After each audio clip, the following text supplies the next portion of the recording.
Bobby Moore's horrifying end at just 51 years old revealed the devastating truth about how England's greatest football captain was abandoned by the very establishment he once served with such distinction. The man who lifted the World Cup in 1966 and became a national treasure died forgotten and financially ruined, cast aside by a football world that had once celebrated him as their finest defender. Robert Frederick Chelsea Moore was born in Barking, Essex on April 12, 1941, into a working-class family with modest means. From an early age, he showed exceptional talent not just in football but also cricket, even captaining the South of England schools cricket team alongside future World Cup teammate Geoff Hurst. His athletic versatility suggested natural ability across different sports, but football would become his destiny. At 15, Moore joined West Ham United's ground staff in 1956, receiving coaching while participating in youth matches. The club's academy system involved senior players mentoring younger talents, and Moore benefited greatly from Malcolm Allison's guidance. Another key influence was Ron Greenwood, who oversaw England youth and would later manage West Ham. In 1958, Moore signed his first professional contract with West Ham. Just 3 months later, at only 17, he made his first team debut on September 8th, wearing the number 6 shirt that would become synonymous with his legacy. Ironically, he replaced his mentor Malcolm Allison, who was recovering from tuberculosis and would never play for West Ham in the top flight again. Initially described as a good schoolboy player but by no means exceptional, Moore's rise to world-class status came through sheer hard work and dedication. His coaches were impressed by his keen positional play and innate ability to read the game, which enabled him to avoid dangerous situations despite not being the quickest or most mobile player. This intellectual approach to defending would become his trademark. By the 1961 season,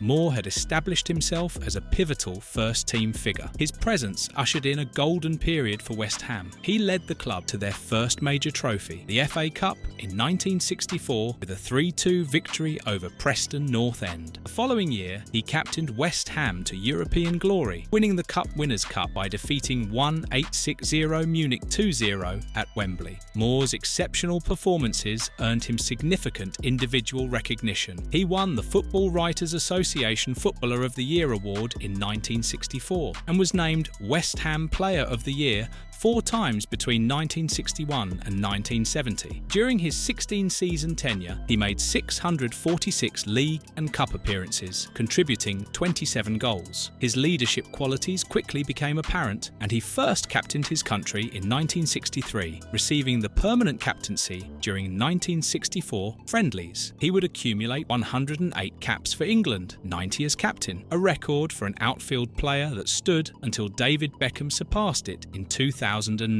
The pinnacle of Moore's career arrived in 1966 when he captained England to their historic World Cup victory, defeating West Germany 4-2 in the final at Wembley. However, even this triumph was nearly derailed by controversy. A contract dispute with West Ham left Moore technically ineligible to participate. Only direct intervention from England manager Alf Ramsey, who summoned West Ham manager Ron Greenwood to resolve the differences, allowed Moore to captain his country. The iconic image of Moore wiping dirt from his hands before receiving the Jules Rimet Trophy from Queen Elizabeth II became legendary. For this achievement, he received the BBC Sports Personality of the Year award, becoming the first footballer to earn this honour. Yet, even in triumph, tensions were brewing beneath the surface. Moore's greatness stemmed not from raw speed or aerial ability, which were average at best, but from exceptional footballing intelligence. He possessed extraordinary game-reading skills, keen positional play, and an uncanny ability to anticipate opposition movements. This intellectual mastery enabled him to marshal his team with calm authority and deliver perfectly timed tackles. The 1970 World Cup brought both glory and controversy. Moore's performance against Brazil, particularly his battle with Pelé and Jairzinho, became legendary. Pelé himself described Moore as the finest defender he had ever faced. However, the tournament was overshadowed by the infamous Bogotá bracelet incident. In May 1970, just days before the World Cup, Moore was detained for 4 days in Bogotá, Colombia, after being falsely accused of stealing a bracelet from a hotel jewelry shop. Despite immediately protesting his innocence and offering to be searched, Moore was formally charged and detained. The incident sparked diplomatic intervention at the behest of British Prime Minister Harold Wilson. Moore was conditionally released and remarkably played in all of England's World Cup matches. Colombian authorities ultimately concluded he was innocent, though the case wasn't formally closed until 1972. The consensus suggested the incident was either an extortion attempt or deliberate disruption of England's campaign. Despite his exoneration, the Bogotá incident cast a long shadow over Moore's career. It's widely believed this false accusation cost him a knighthood, creating an enduring stain on his reputation regardless of the factual outcome. The vulnerability of public figures to false accusations and scandals' lasting power became painfully evident. After 16 seasons with West Ham, Moore departed in March 1974, transferring to Fulham following a long-running feud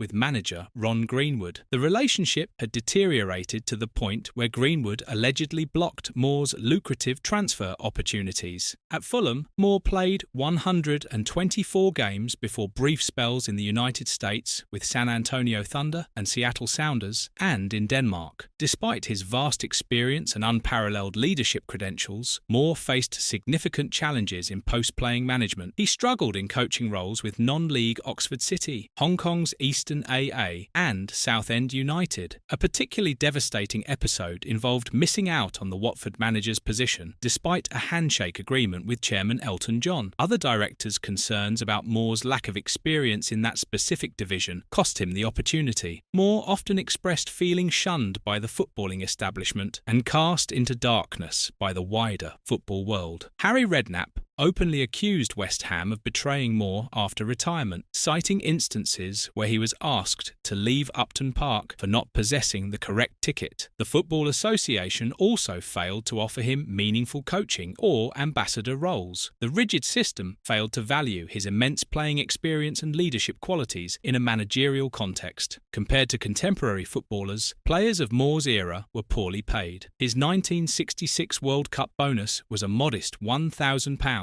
equivalent to approximately £17,000 today. Upon retirement, Moore faced significant financial difficulties. He had established business ventures through Bobby Moore Limited, some successful, but others that nosedived into trouble. A notable failure involved attempting to convert a stately home into a country club, which reportedly cost him most of his lifetime earnings through legal fees and creditor payments. These financial pressures, coupled with his struggle to secure stable employment in football, contributed to periods of deep depression and ultimately led to his marriage breakdown with Tina Moore in 1984. The stark contrast between his public image as an immaculate footballer and his private struggles revealed the immense personal cost of fame and inadequate support systems for transitioning athletes. Towards his life's end, Moore worked as sports editor for the Daily Sport newspaper from 1986 to 1990 and subsequently became a football analyst for London radio station Capital Gold from 1990 to 1993. Moore faced significant health challenges throughout his life. His first cancer diagnosis occurred in 1964, 2 years before the World Cup victory, when he was diagnosed with testicular cancer. This was treated successfully, though publicly reported as a minor groin problem. In April 1991, Moore underwent an operation for suspected colorectal cancer. Tragically, on February 14,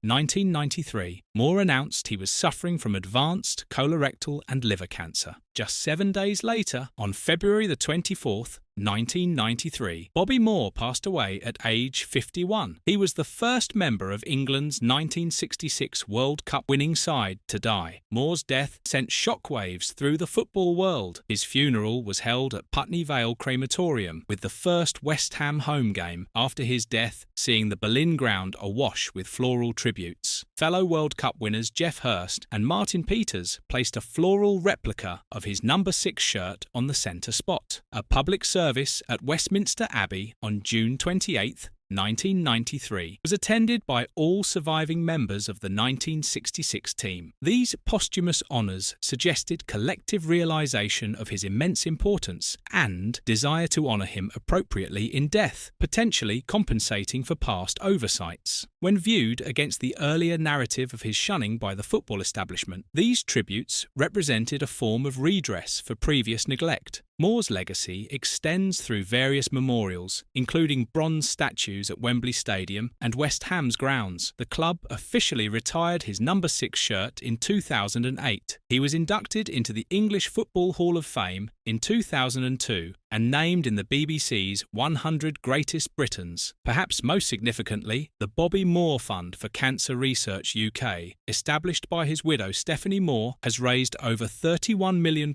since 1993. This support contributed to bowel cancer mortality rates dropping by more than a third since 1993, transforming personal tragedy into lasting public health legacy. While widely celebrated, the fact Moore was never knighted despite the Bogota incident being cleared suggests lingering injustice. This contrasts sharply with his OBE and immense posthumous honours, implying certain official circles retained suspicion or deemed the scandal too damaging for the highest national honour. Bobby Moore's story remains a powerful narrative of triumph, overshadowed by systematic failure. England's greatest football captain died forgotten and financially ruined, abandoned by the establishment he had served with such distinction. The man who wiped his hands clean before lifting the World Cup deserved far better from those who claimed to honour his memory only after it was too late.